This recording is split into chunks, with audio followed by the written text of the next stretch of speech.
le compagne di squadra chiuso davanti a Mattia Zenere, tesse anche questa seconda gara di 1 chilometro. Qui nella gara maschile, anche qui ci sono talenti da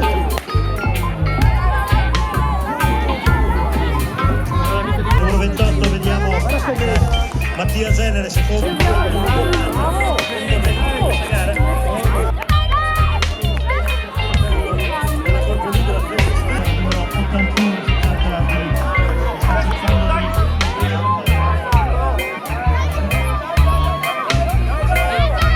Longilineo atleta della... Eccolo l'arrivo di Giovanni Lazzaro, Joyce ne ha vendute, poi Mattia Zenere della Silvestre iniziato dalla Abano Jacopo Bertazzo, quindi pronostico Biz, premiazioni sul